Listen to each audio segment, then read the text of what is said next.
lovely parcel of CQ Sapphire. What are we actually going to do first? One of the things with this, Ian, is you need to orientate to get your premium colour. Okay. Sapphires have a cross table colour, have a main table colour. So we always try and go for the main table, so we try and get the best colour. But then also we have to think about taking off all these little bumps and edges.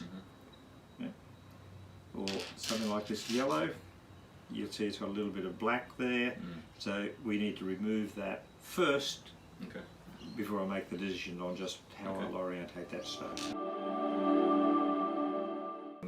And now we're going to talk a little bit about how you actually determine the shape, I guess, of the stone and maximising the yield of the piece. How do you do that? Stone like that, we've got its main table is there, so that's going to be the blue, but it has these little bumps and pieces that have to come off. You see that little edge there has to come off, that little edge has to come off, and then it pretty much tells you that it's going to be an oval stone. Right. The little yellow, once that black comes off, then I'll orientate it. There it is, it's another little oval stone. So it's all about maximising the size? And maximising size, but there's always a compromise between maximum size and the quality of the finished stone. I see.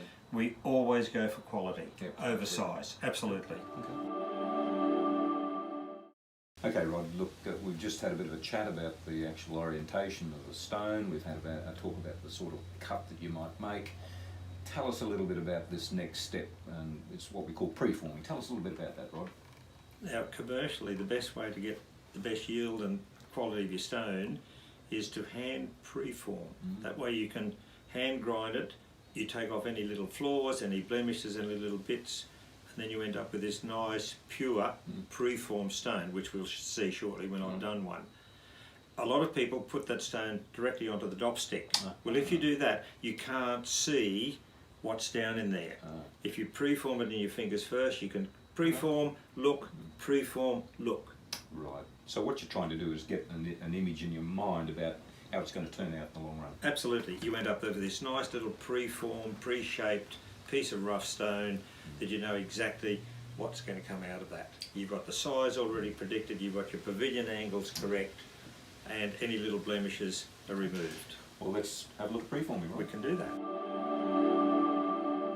You've got the sapphire in your hand now, so what's the process now? Basically just start the machine and off you go, is that it? Exactly, and I'll start the machine, diamond wheels, water, and then I just want to grind off that little layer of black silk material off the corner of that stone. Okay. And then work out from there.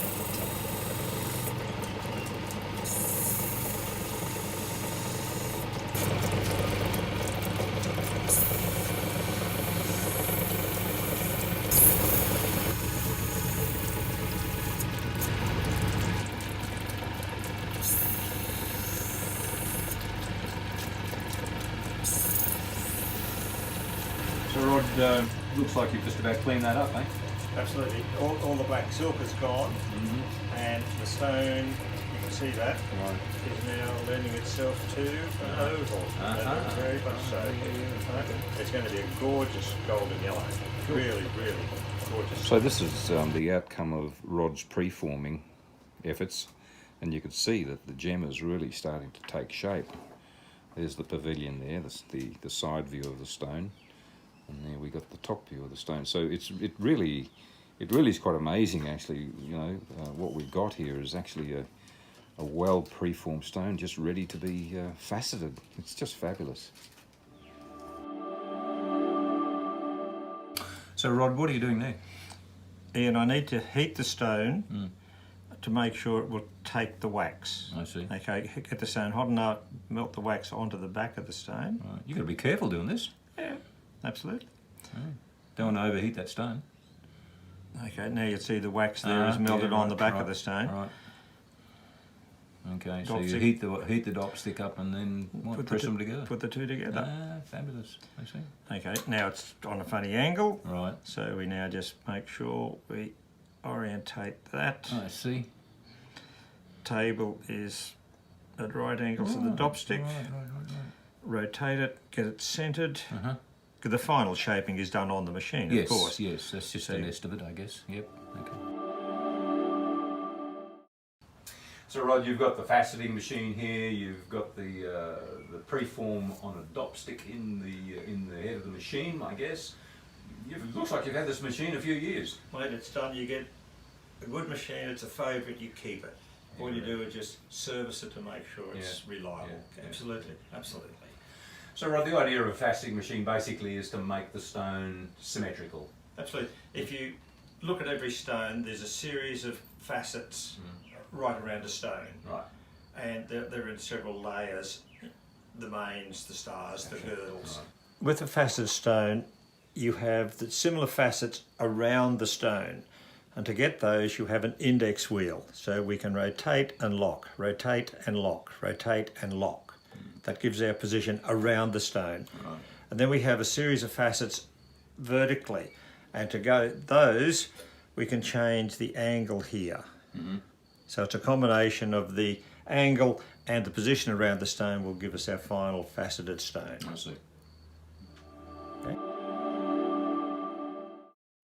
Now Ian, when you're cutting, cut a little and look a lot, because it's the skill of the operator.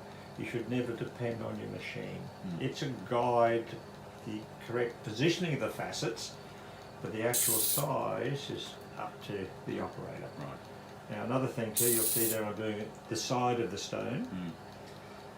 If you work your way around and there's a tiny discrepancy, that can add up. So instead of ending up with a nice neat row of facets, it will be a little spiral. I see. Yeah. Right, so what we do is we do the one on this side, say 32, we rotate 180 degrees to the other side of the stone and do the opposite side of the stone. Yeah. Then at right angles, do the others, and we end up with, and then you fill in the little corners, and any tiny variation is then not so obvious. Yeah.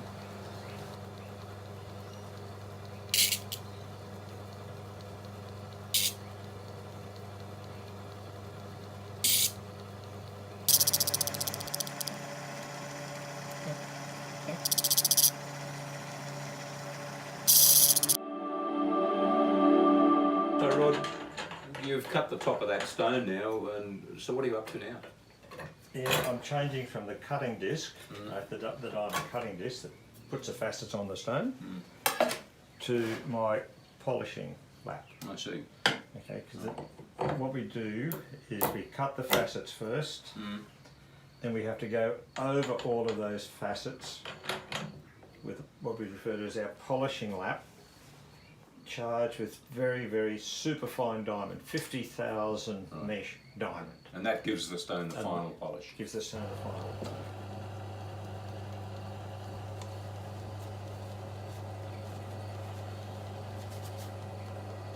Okay, done.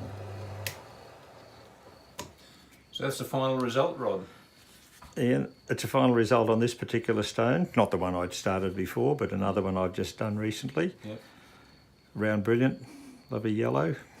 Excellent.